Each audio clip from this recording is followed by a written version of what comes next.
Good morning out there, in there, out there, from in here, out here. Foggy morning.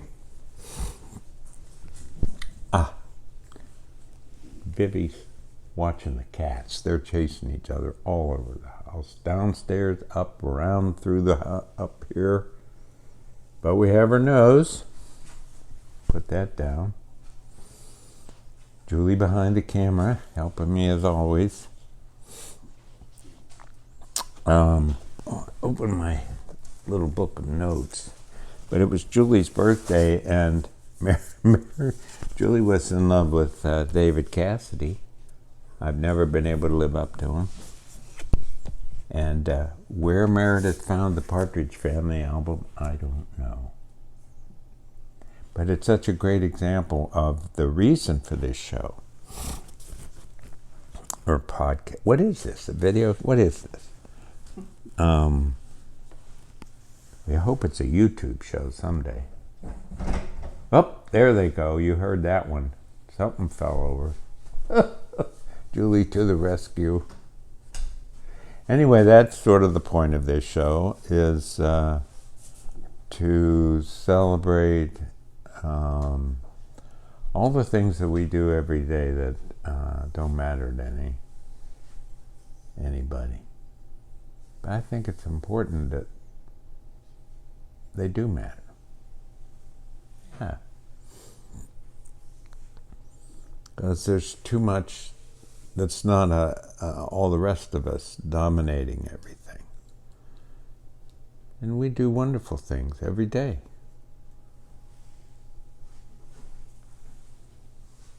They're not big deals. Thank heavens. Like Emily Dickinson, I'm nobody. Who are you? Are you nobody too? And that's a good thing. She means that's a good thing. Oh boy. Nothing like that coffee and the Partridge Family. I've been thinking or realizing and noticing every day when I walk Vivi and all around the house, I think everything's improbable. Yeah. I mean, if you really think about it, it's just improbable. And so that makes everything something to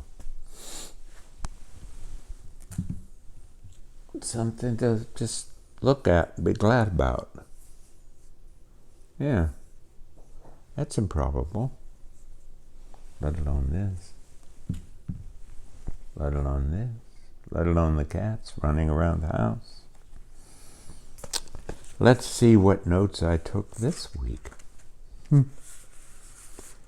Well, we had on Julie's birthday, that was really something, because we went and played miniature golf, and there were no holes in one until the very last hole, and Meredith got a hole. Meredith got a hole in one, and then she laid down and vogued on the hole.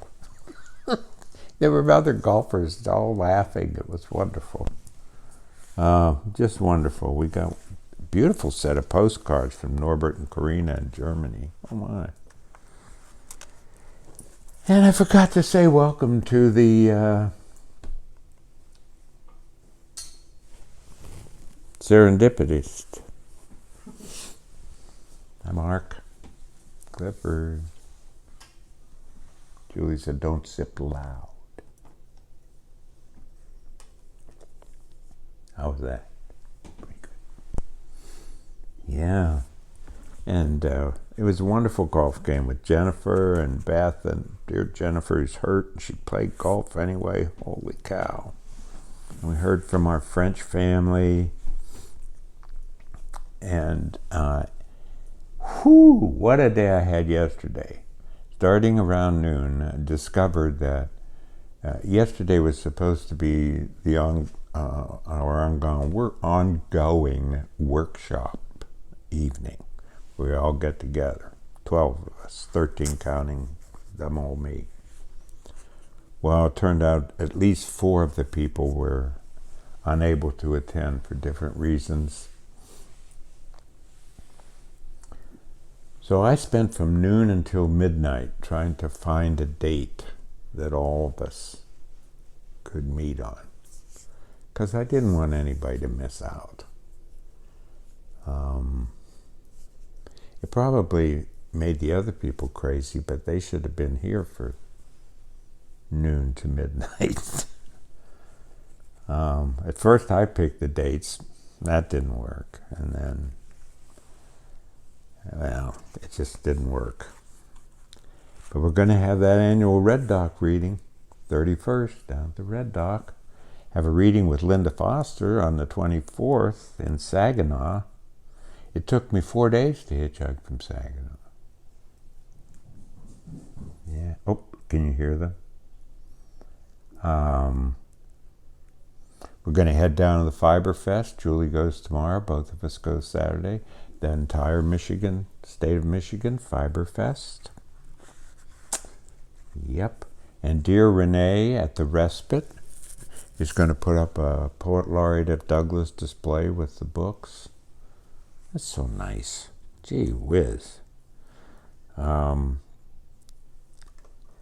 know, an interesting thing, I told you this story last week about the African-American woman who was in that class I had, and that she'd gone to lunch with colleagues, and the server asked her to pay before they'd bring her dinner, her lunch. Why didn't the other people say something? I think it's our job. Anyway, I said to her, boy, if that had happened to me, I would have tipped over the table. And she said, then you'd have been a victim. Boy, did I learn something. Wow. Then you'd have been a victim. Just handed the money and hoped the others said something, and they didn't. Yep. Let's see what else. Oh, we had good ice cream after the... See, these are the things. These are the things. I don't understand the primaries and all that. I don't understand. I guess for a lot of us, the shock isn't so much the orange head who gives such a bad name to those of us who are one-time orange heads.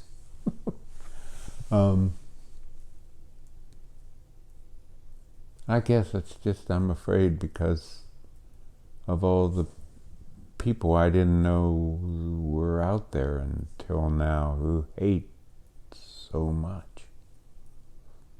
They don't disagree, they hate. You don't do that. No. Well, I hope we can get my landscape workshop all together, and I moved the bird feeder again. Yeah.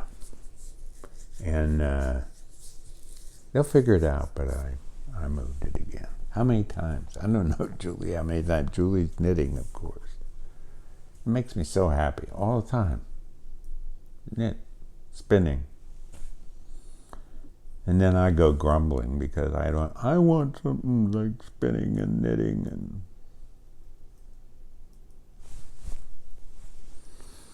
this is a poem about her in a way. It's called Returning from Sleep.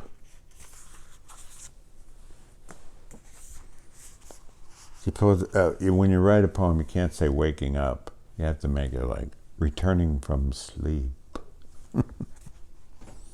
Morning she showers before going to work. We can tell I'm the retired guy. Huh? Morning she showers before going to work. He can hear the water, feel it falling over her shoulders, see her throwing her head back, the spray splashing over her face, her hair, down her back, her legs, her feet.